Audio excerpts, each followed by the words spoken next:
नमस्कार विद्यार्थी मित्रांनो, आपण ऐकत आहात the Patil sir CBSE academy हे चॅनल. आणि या आधीच्या भागामध्ये आपण उपास हा पाठ पाहत होतो.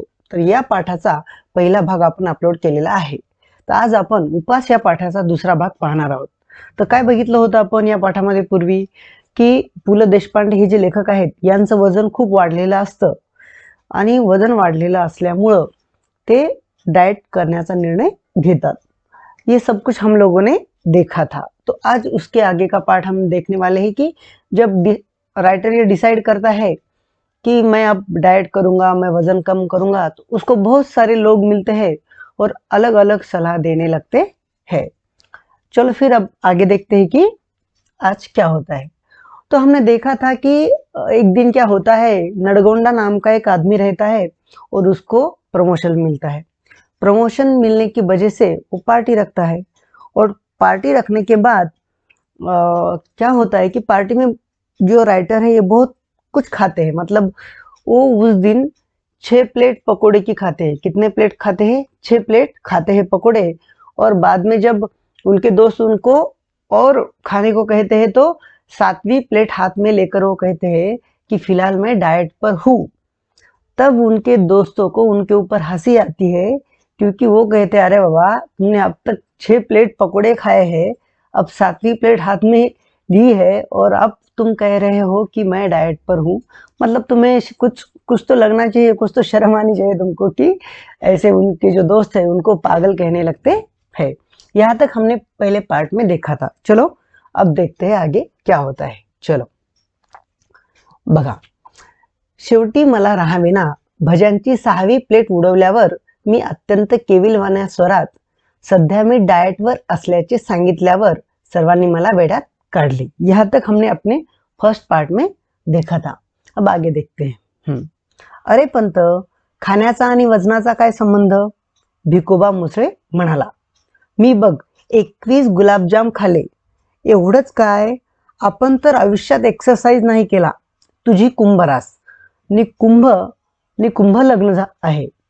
मतलब क्या कहता है वो मुसळे कि तुम्हारी जो रास है वो कुंभ है और तुम्हारी शादी भी कुंभ रास में ही हुई है. इसलिए आगे कहता है, नुसता वायू भक्षण करून राहिलास तरी तू असाच जाड्या राहणार. लठ्ठपणा काय आपल्या हातात आहे? मतलब वो भिकोबा मुसळे कहता है कि अगर तूने सिर्फ हवा खाकर भी अगर तू रहेगा ना तो ऐसा ही रहेगा. तू किसी भी हालत में, मतलब तेरी हालत कम नहीं हो सकती है ना. तो फिर ये वजन हमारे हाथ में थोड़े ही होते हैं, ये सब भगवान और राशियों के हाथ में अपना वजन वगैरह होता है, ऐसा वो कहता है. आगे देखते हैं. नॉनसेंस, जगदाळे ओरडला. रनिंग कर रोज. तो जगदाळे नाम का आदमी कहता है, क्या नॉनसेंस जैसी बातें कर रहे हो, सिर्फ रनिंग करना स्टार्ट कर दो और बाद में देखना कि वजन कैसे कम नहीं होता. अब अगला आदमी क्या कहता है देखो, मतलब आदमी नहीं, शायद वो औरत है. क्या कहती है वो? रनिंग पेक्षा देखील दोरीवरच्या उड्या मारा.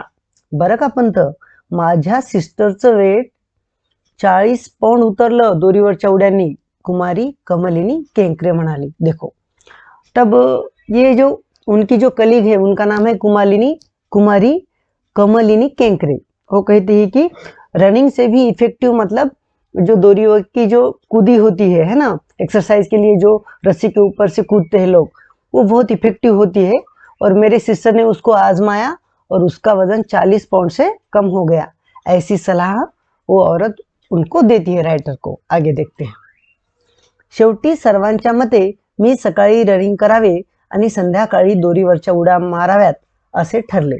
मी 7व्या बशीमधले भजे उचलले. देखो, राइटर कहता है कि जब सब लोग डिस्कशन करते हैं और अंत में ये डिसाइड किया जाता है कि मैं सुबह क्या करूं, मैं सुबह रनिंग करूं और शाम को मतलब रस्सी के ऊपर से कूदना शुरू करूं, इससे मेरा वेट कम हो जाएगा.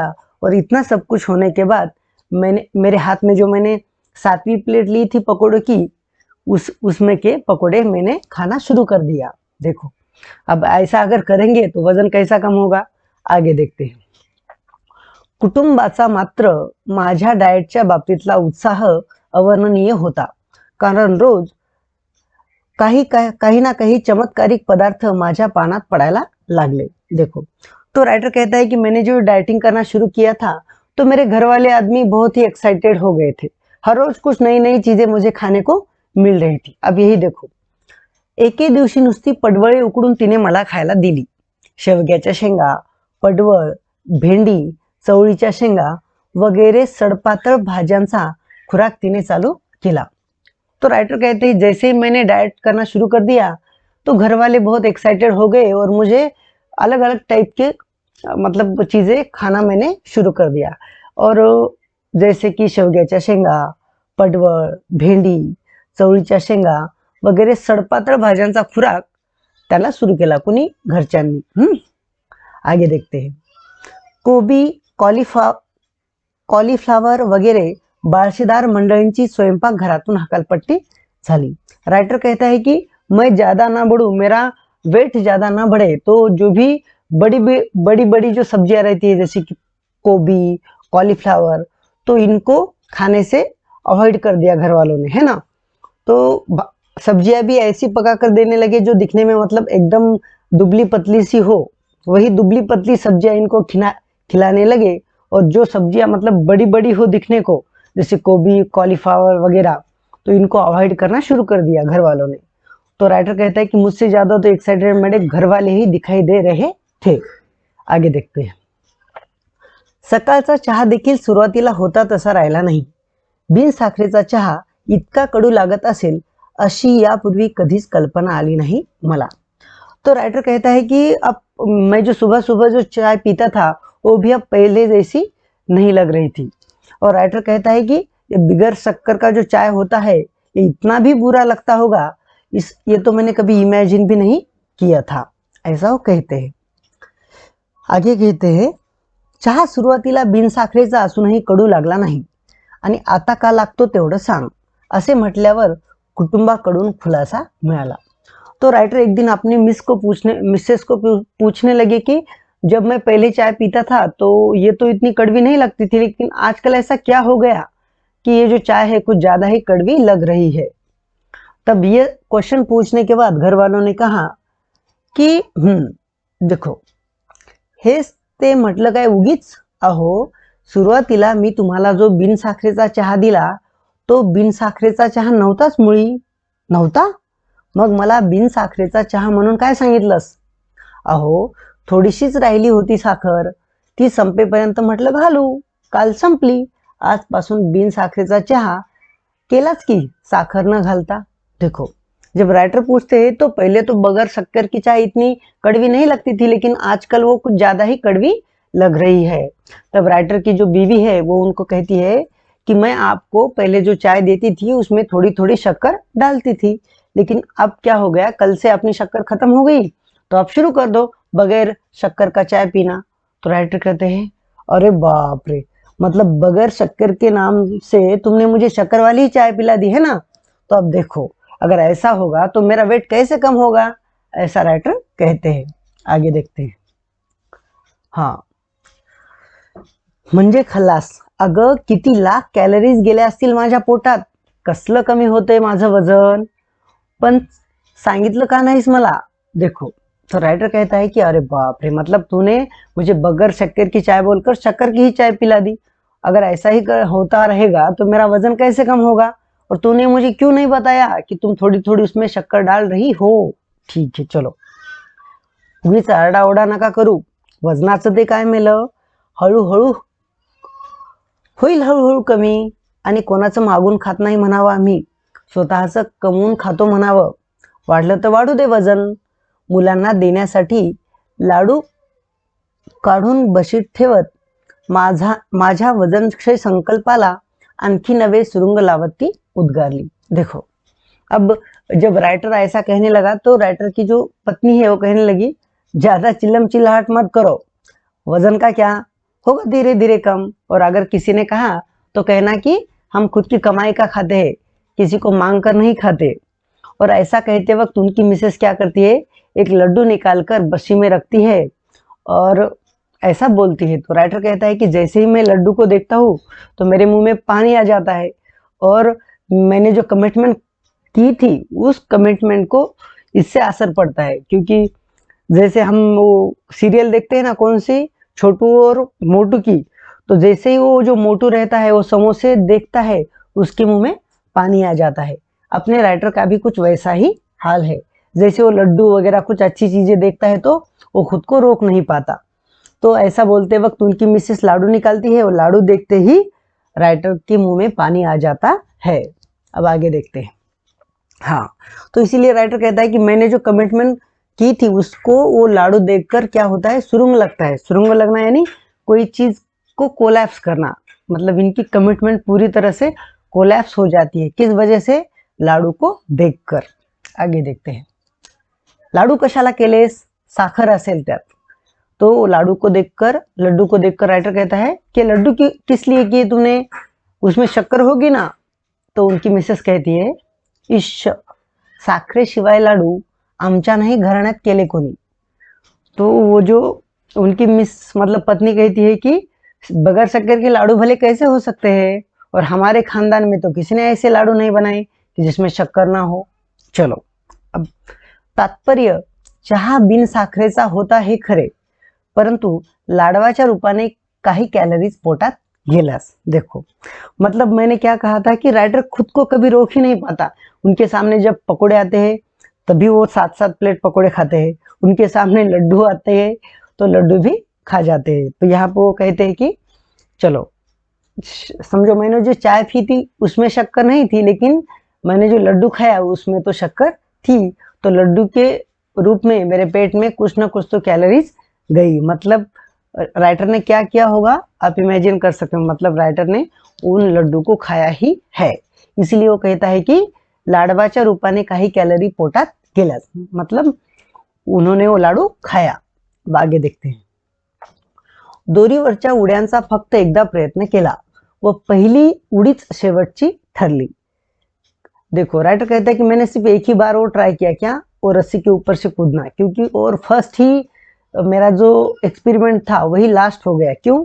आगे आगे कहते राइटर, कारण 8x10 आमच्या दिवाणखान्यात प्रथम दोरी संपूर्ण फिरवणे अवघड। तो राइटर कहता है कि मेरी जो रूम थी वो बहुत छोटी थी, उसकी साइज भी उन्होंने बताई है 8x10, मतलब 8/10 है ना, 8/10, इतनी छोटी उनकी रूम थी। तो वहां पे वो दोरी मतलब रस्सी को घुमाना बहुत मुश्किल था। अब आगे देखते हैं। एकदा डोक्यावरून दोरी पलीकडे गेली ती ड्रेसिंग टेबलावरच्या तेलाच्या व औषधाच्या बाटल्या खाली घेऊन आली। तो राइटर कहता है कि जैसे ही मैंने फर्स्ट बार ट्राई करना शुरू किया तो मेरे घर में जो मतलब जो मेडिकल की कुछ बॉटल्स थी और कुछ ऑयल की बॉटल थी, उस रस्सी ने पूरी खींची और पूरी वो जमीन पर गिर गई। अब दूसरी बार वो ट्राय करते तो देखो, दुसऱ्यांदा अर्धवट गॅलरी आणि अर्धवट घरात राहून दोरी फिरवली ती आचार्य बर्व्यांच्या गळ्यात। चलो, एक बार तो वो रस्सी गई और पूरी बॉटल को जमीन पर गिराया उस रस्सी ने। और जब दूसरी बार वो क्या करते हैं, अपनी गैलरी में ट्राई करते हैं ताकि वहां वो आसानी से ट्राई कर सके। लेकिन जैसे ही उन्होंने उस रस्सी को पीछे फेंका तो आचार्य बर्वे नाम के आदमी के गले में वो जाके रस्सी गिर गई। तो राइटर आगे कहते हैं, त्यांचा माझ्यावर आधीच राग होता। मी उपास करतो हे कळल्यावर चाळीतली सारी मंडळी समाचाराला येऊन गेली, परंतु आचार्य बर्वे शेजारच्या खोलीत असूनही आले नाहीत, कारण उपास हे त्यांचे खास राखीव कुरण होते।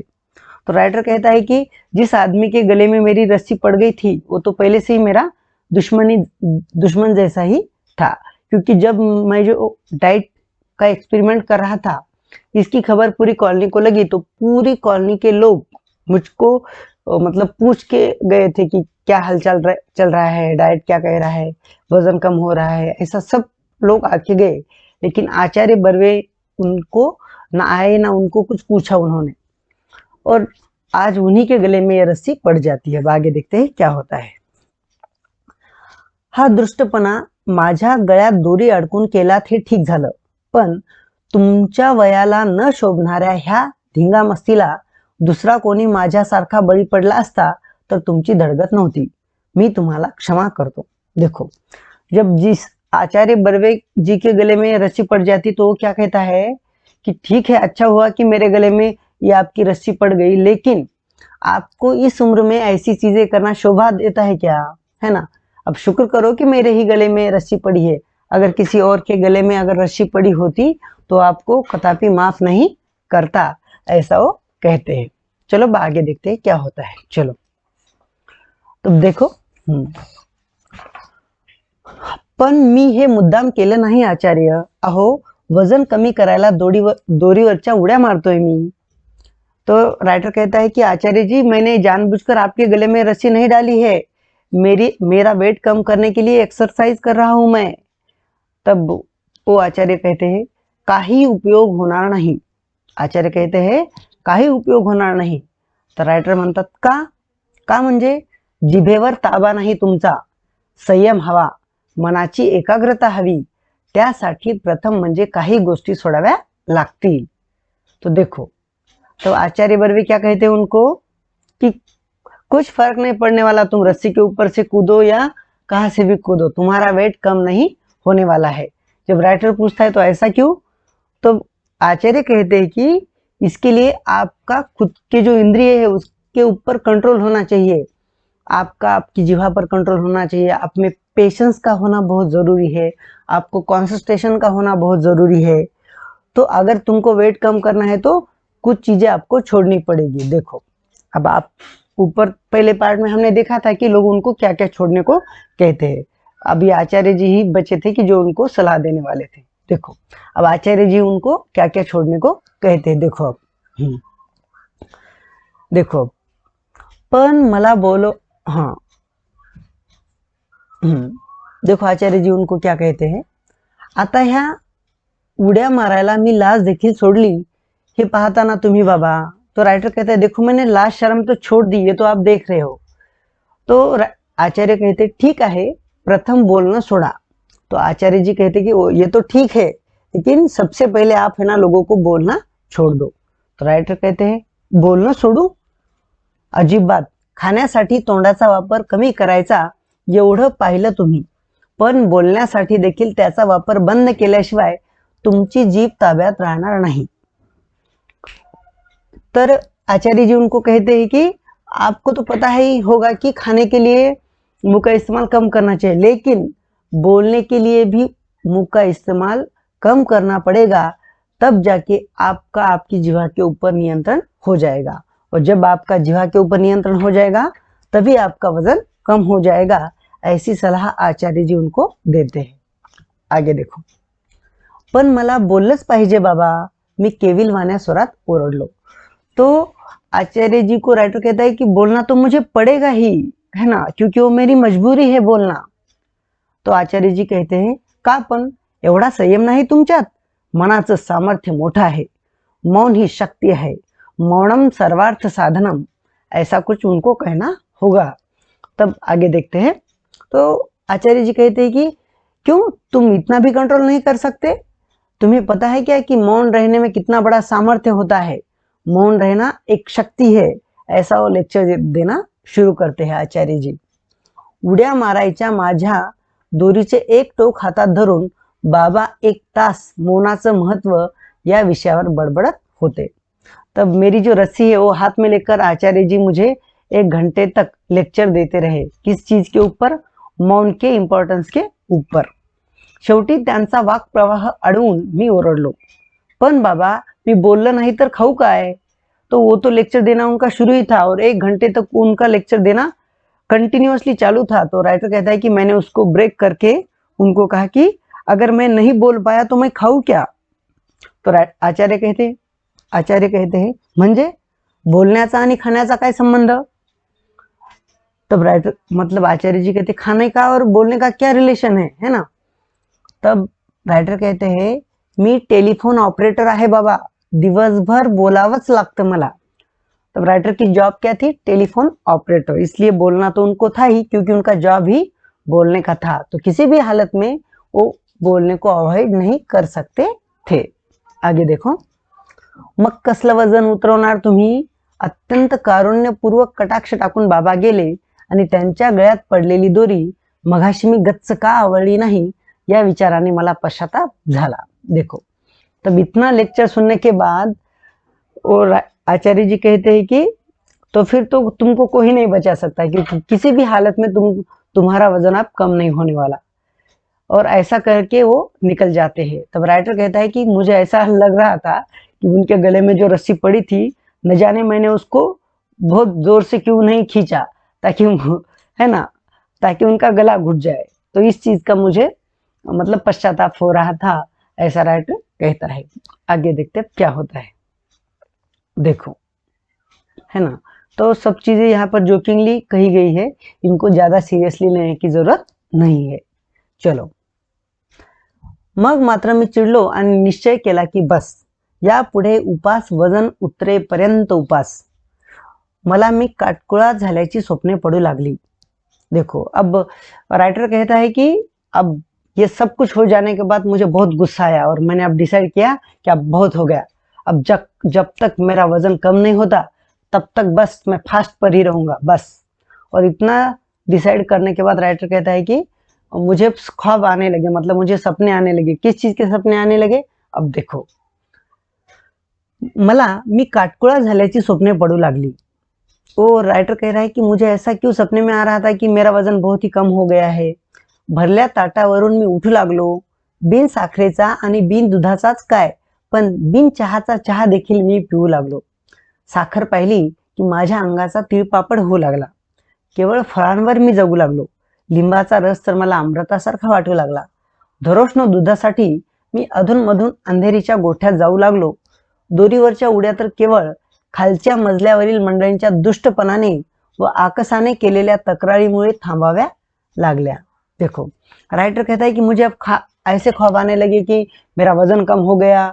अब मैं कुछ भी मतलब खा नहीं रहा था, ना मैं शक्कर की चाय पी रहा था, ना दूध की चाय पी रहा था, इतना ही नहीं, मैं बगैर चाय की चाय पी रहा था, ऐसा राइटर कहता है।